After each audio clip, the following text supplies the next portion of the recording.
Hi, I'm Katie Tiernan and this is Brandy Hutton.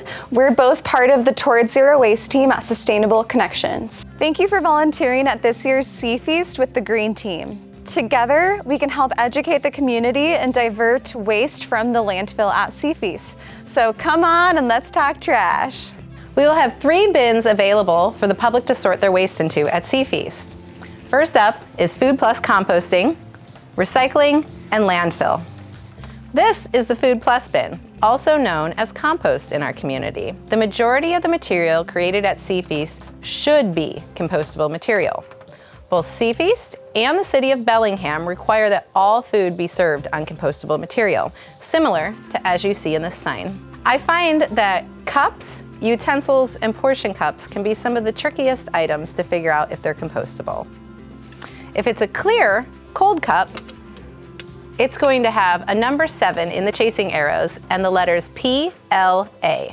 For coffee cups, make sure that it says commercially compostable somewhere on the cup. For utensils, a big cue is that they're either tinted brown, green, or cream. Portion cups for dipping sauces like ketchup and tartar sauce can also be problematic. They're some of the hardest material to get in compostable form. So please make sure that you know what vendor is selling what and find out if there's plastic cups out there that day and compostable cups. It's not unusual for meals to be served in clamshells just like this. However, please make sure you ask people if they've got condiment packets hiding in those clamshells before they toss it in the compost. And the most common thing we put in the compost can is food scraps and food soiled paper. In public spaces, when you see a recycling bin, it's a P-tag bin. That stands for plastic, tin, aluminum, and glass. Paper does not go into the recycling bin unless the bin is labeled as mixed paper. At SeaFeast, you can put your paper into the composting bin. Materials going into the recycling bin should be empty and relatively clean. If you have a plastic cup with ketchup stuck to it, that should not go into the recycling bin. You can put that into the landfill. If a soda can is half full, feel free to dump it out, empty it, and it can go into the recycling.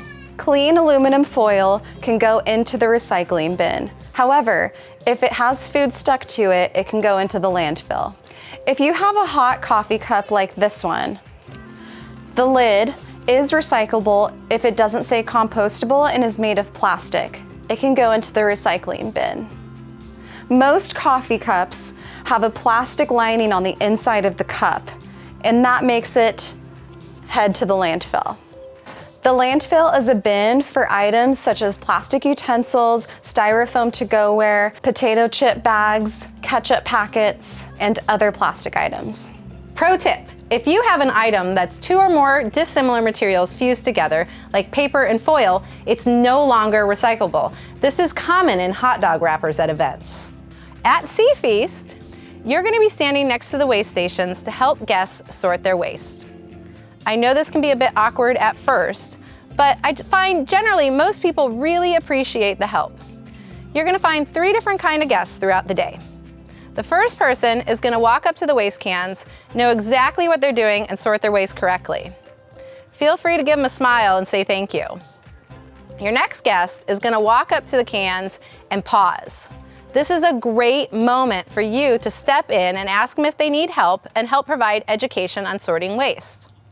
The third person might walk right up to the cans without even reading to the signs, toss their garbage, and go.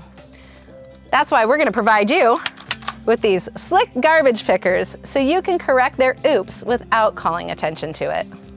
Last but not least, you might be in the sun for a few hours the day of SeaFeast, so make sure you bring items to keep yourself comfortable throughout the day. Thank you so much for volunteering. I hope you have a great weekend.